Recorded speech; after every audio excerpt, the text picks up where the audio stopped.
মধ্যপ্রাচ্যের বিজয়ী শক্তি হিসেবে দেখা হয় ইসরায়েলকে। একাধিক ফ্রন্টে যুদ্ধ করে শত্রুদের বড় ধরনের ক্ষতি করে এমন তকমা গায়ে লাগিয়েছে দেশটি।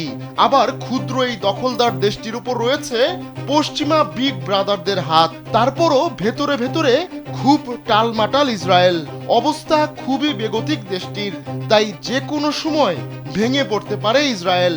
সেই সত্যটা নিজেও উপলব্ধি করতে পারছেন দেশটির প্রধানমন্ত্রী বেনিয়ামিন নেতানিয়াহু।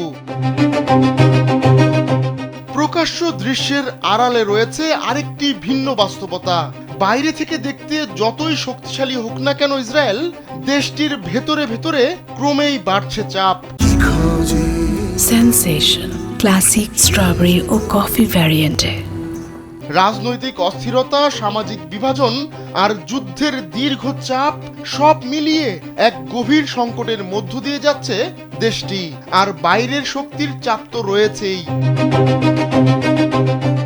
বিশেষ করে আন্তর্জাতিক ও আঞ্চলিক দেশগুলো যুক্তরাষ্ট্রের নেতৃত্বে জোট বাঁধছে। তারা ধীরে ধীরে গাজাকে ইসরায়েলের নিয়ন্ত্রণের বাইরে নিয়ে যাওয়ার পথে এগিয়ে যাচ্ছে। এই জোটে রয়েছে কাতার, মিশর, সৌদি আরব ও নেটোভুক্ত তুরস্ক। এর পাশাপাশি সিরিয়া ও লেবাননে ইসরায়েলের সামরিক তৎপরতা সীমিত করতেও নানা কৌশল গ্রহণ করছে এসব দেশ।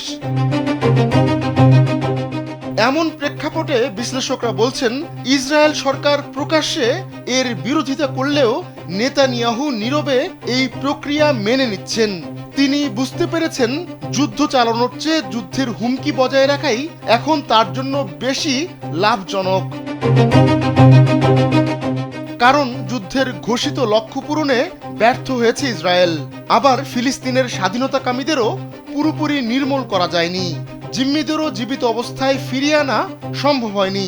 বরং ধারণা করা হচ্ছে ইসরায়েলি হামলায় আগের ধারণার চেয়ে বেশি জিম্মি নিহত হয়েছেন।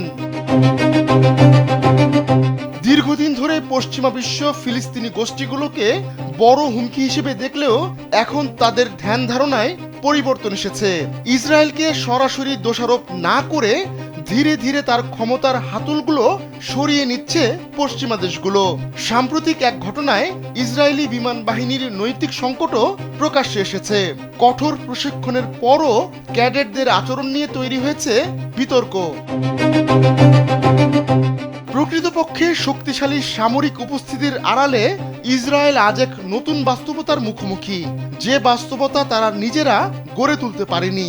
ভেতরের দ্বন্দ্ব, বাইরের চাপ সব মিলিয়ে প্রশ্ন উঠছে, ইসরায়েল কি তার প্রভাবশালী অবস্থান ধরে রাখতে পারবে? আহমদুল্লাহ শিকদার, কালবেলা।